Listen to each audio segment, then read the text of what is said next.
Hello. Welcome to another episode of Info Hazard. I'm your host, Danny. With me are my fellow hosts, Phil and David. Hello, welcome.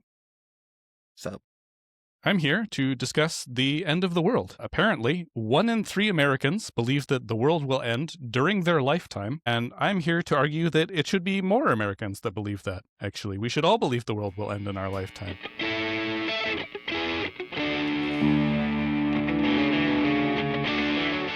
Turns out this is a good and pro-social belief.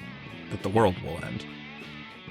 Yes. Well, May be doubtful, but it turns out, so, if you look around, you see many different problems, and they found that people who believe that the world is going to end predicts greater support for extreme action to address current threats. So it's not that believers don't care about the future, they care deeply, but the specific contents of their beliefs shapes how they want to respond. So, like you look at global warming, a big problem is people don't take it seriously enough, dude. But if they actually thought that the world was going to end, then maybe they'd be willing to stop eating so many hamburgers and flying private jets everywhere. don't you think like a willingness to go to extreme lengths to prevent the disaster could be a bad thing?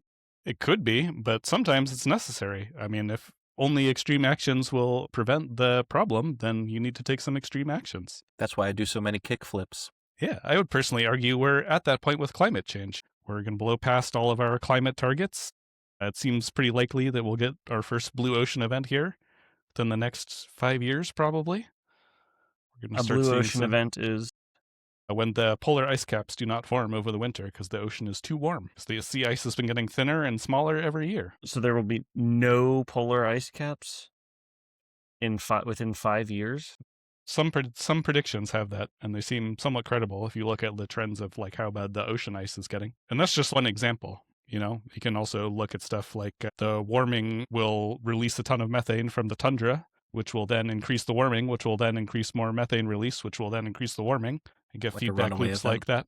The But- ocean acidification is like the big one. That's another big Right. one too, if everything It's in the like food ocean chain dies. collapse. But, we don't need to get totally bogged down. So I guess So let's take a survey here. Do you guys think the world will end in your lifetime? you mean all people would die? Just for however you define the end of the world, will it happen in your life? I just heard that it's a good and pro-social thing, so yes, I do believe it. Yeah, But do no. I actually? Not really. I mean, Do I think humans will survive my lifetime? Probably. yeah, no, I don't think so. Well, I do. So look at that. 1 in 3. The survey was accurate. Boom. Now, do I think that every single human is going to die? No, but I think the world is going to end in the sense that when I die, the world is going to be a lot different than it is now. Whoa! Shit!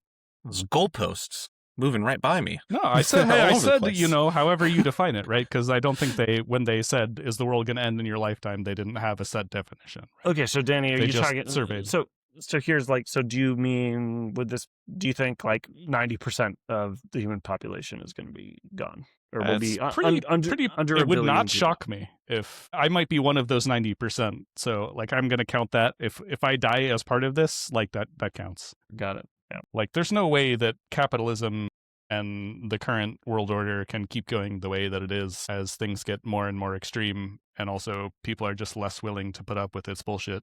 But yeah, so this does affect a lot of stuff in our current society. If you look around, evangelicals are big fans of the Book of Revelation, and they believe that the Jews must control the Holy Land again, etc. All these things have to come true for Jesus to come back, and that affects current day policy. We're at war in Iran, and there was a government-sponsored preacher or whoever telling the troops that they were helping to bring about the apocalypse and the return of Jesus. Seriously? Yeah, Wait, seriously? yeah. Your tax dollars at work. And so, interestingly, end-of-world beliefs decline with age, except among evangelical Protestants and Muslims, where the beliefs remain stable or even increase with age. It goes up for evangelicals and Muslims. I guess we've kind of talked about the current state of things a bit, and I wanted to mention some fun historical examples and kind of bring it all together a little bit. Hell yeah. So in 847, the Christian woman Theota declared that the world would end that year, although she later confessed that the prediction was fraudulent and was publicly flogged. Okay, so double down is the lesson from that tons of apocalyptic preachers have learned I like Yes. to think they learned it from Theota. Yeah. I'll skip one that I was going to mention, and I'll skip ahead to after his 1260 prediction failed, the followers of Joachim of Fior rescheduled the end of the world to 1290, and then again to 1335, which I found great. The phrase rescheduled the end of the world. Isn't it tough when you can't get everyone to agree to a meeting time? Yeah. This basically happens all the time, right? Like I feel like Yes. I've heard of this happening so many times that it's all like totally unremarkable. It's like, It happened last year. who did it happen to last year? I mean, there's a lot of people thought the rapture was coming. Like that. I mean, Over and over comes- again. yeah. People have thought that. The Wikipedia article for like false predictions of end of the world is super long, dude. This is only a few of them that I thought were funny, but there's so many, and they change their minds a lot. Yeah, so they're not always unremarkable. Sometimes they're really exciting, dude. So the Anabaptists thought 1525 would mark the beginning of the millennium. He led his followers in a revolt against the government, and most of them were killed by cannon fire. He was captured and then tortured to death and beheaded. And I think this is one of the guys that was hung on the cage on top of the cathedral, and you can still see the cages there. If you want to hear like a great podcast about this, our fellow podcaster Dan Carlin has an excellent hardcore history episode about the Anabaptist rebellion that is fantastic. Did you say that this was funny? None of that. No, I seemed- said it was remarkable. Because Oh, you okay, said, like, okay. oh, it's a very humdrum, everyone's always predicting the end of the world, boo, like it's so boring and blasé. But sometimes people take it very seriously and exciting things happen. You'll never guess what body parts this man got nailed to the door of the city. It's not just 95 Theses. It is also testicles. So, Christopher Columbus apparently also published a book of prophecy. A lesser known fact about him, I learned this making this segment. I did not know that he was also a prophet. And it turns out because he's like a really shitty prophet. 1501, he said the world was going to end in 1656, which obviously we're still here. It didn't end. As far as I can tell, maybe it did, I guess. In Leeds, England, in 1806, a hen began laying eggs on which the phrase "Christ is coming" was written. Eventually, it was discovered to be a hoax. The owner had written on the eggs in corrosive ink so as to etch the eggs, and then reinserted the eggs back into the chicken. I don't know that much about how egg laying happens in a chicken, but that probably is not pleasant. I'd No. have to guess. In 1833, during a large meteor shower of the Leonids, several people, including Joseph Smith, famous Mormon, believed that it was a sign of the second coming. But it wasn't. After Christ did not return on the 21st of March, 1844, the Millerites then revised William Miller's prediction to 22nd October the same year, claiming to have miscalculated scripture. The realization that the predictions were incorrect resulted in the Great Disappointment, which has its own Wikipedia article. The Great Disappointment is the origin story of the Seventh-day Adventist Church. That makes Wait. sense. Wait, really? The fallout from the death of the Millerite cult was the creation of the Seventh-day Adventist Church. Okay. And the Great Disappointment is a kind of funny name for a historical event. Okay, so now we're moving into the 20th century, so things are going to start to get space-themed here. Flammarion predicted that the 1910 appearance of Halley's Comet, quote, would impregnate the atmosphere and possibly snuff out all life on the planet, and comet pills were sold to protect against toxic gases. So the pyramidologist Charles Smith calculated, based on the dimensions of the Great Pyramid of Giza, that the second coming of Jesus would occur between 1892 and 1911. I just really like this one because it's like, why would the pyramids be talking about Jesus when they're made? They predicted Jesus. And therefore, actually, the ancient Egyptians of Giza did not predict the coming of Jesus, but they did predict the second coming of Jesus. Yeah. There's this guy, you won't know him. He's in Judea, you see, but not now, later. And then later, he'll come back. I would love to see like the logic behind this. I wonder, like, I'm sure his book is public domain. You could probably look it up and find all his calculations. Maybe he Right. calculated it wrong, dude, and you can calculate the real date. right? Like, I feel like it probably doesn't boil down to just like a miscalculation, like, oh, like this symbol means this number and this symbol means that number, and but if you add those up, it's 1835. Like, No. I dummy, think we it's can all agree. 2027. The fundamental underlying of this is accurate. This is, of course, the Pyramid of Giza. It's a given that it has a relationship to the birth of Christ and subsequent rebirth, but we need to work the math out a little Right, bit the better. arithmetic, that's where they... Yeah.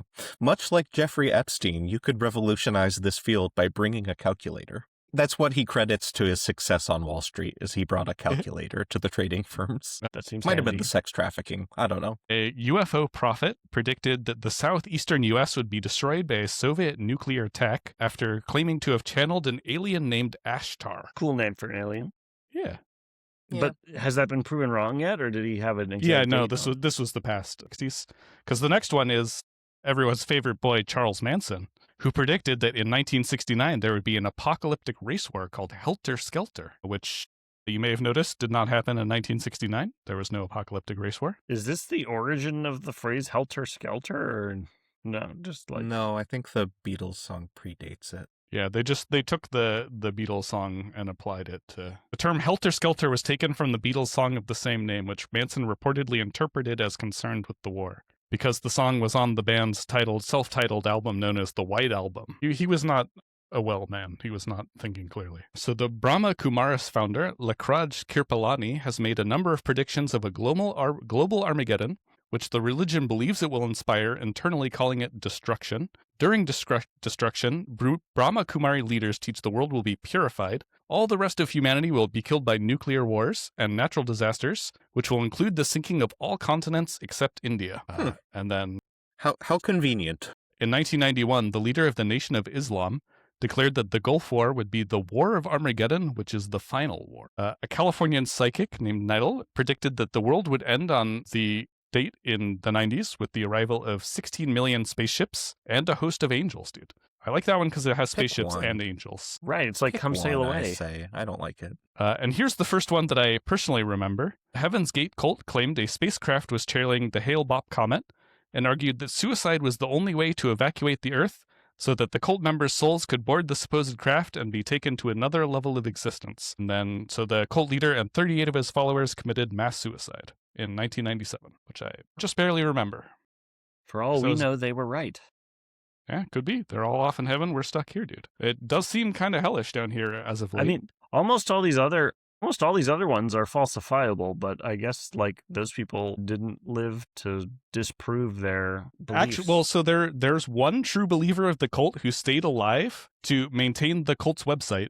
It was still running pretty recently. I haven't checked within a couple of years, but it was like a total 90s time capsule of a website, and it was still running. My gosh, we got to get him on for an interview next.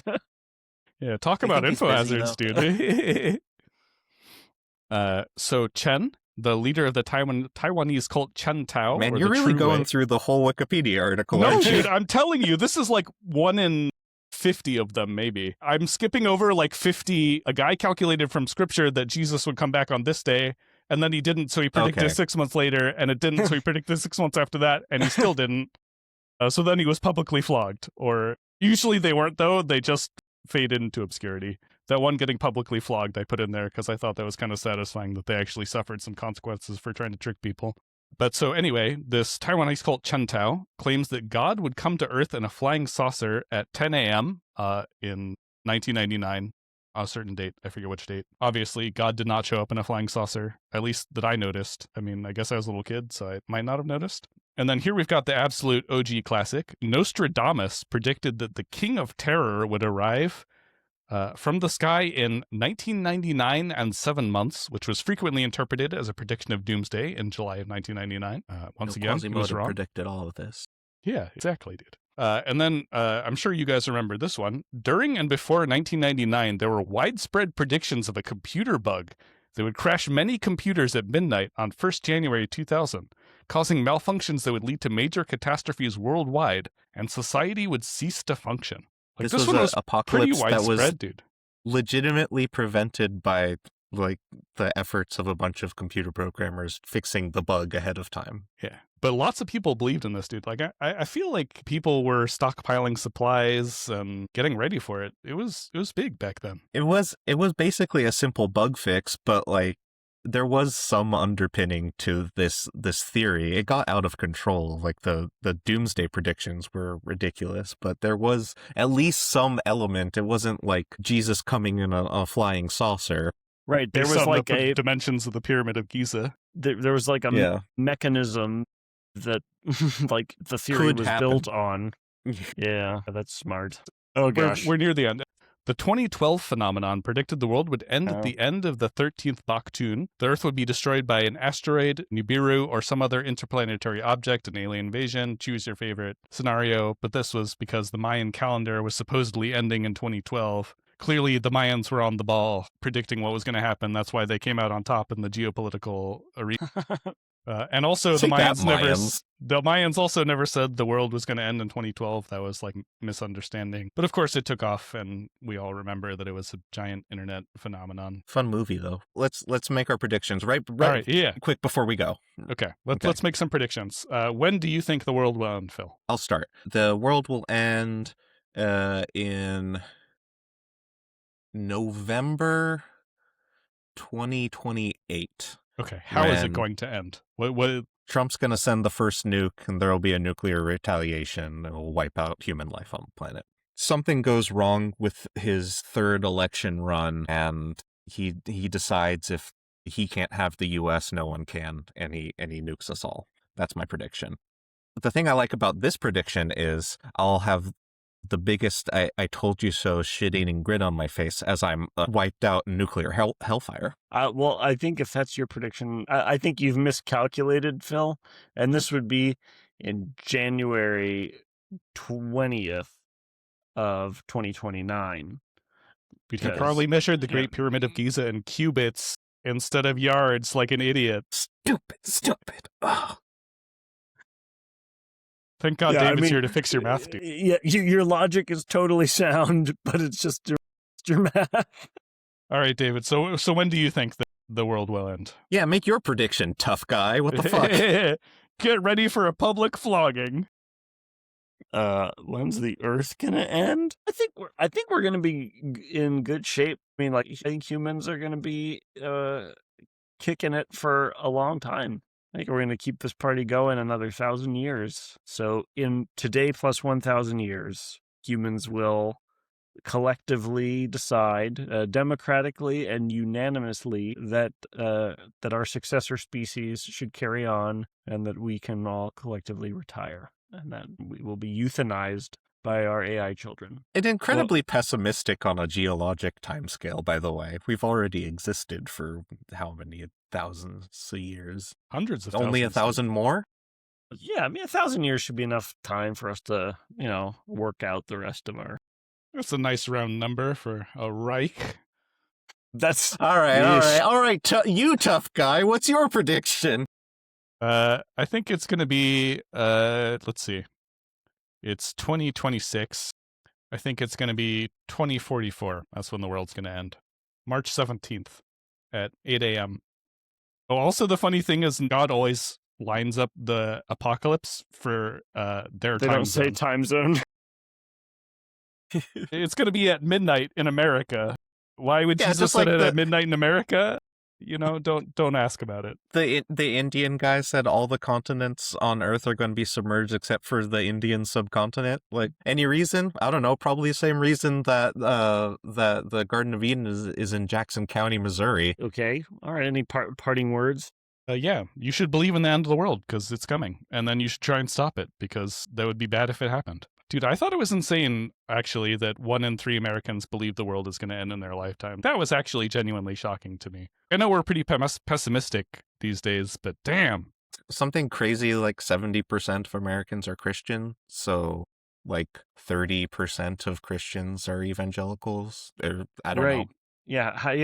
How much of it is just like occupied Religious by that belief. Yeah. versus They like, didn't break it down, I don't think. I don't think it aligns directly either. I think the climate change ending is a pretty big factor there. Like, that's a lot of people's doomsday predictions. And if you have doomsday predictions, let us know.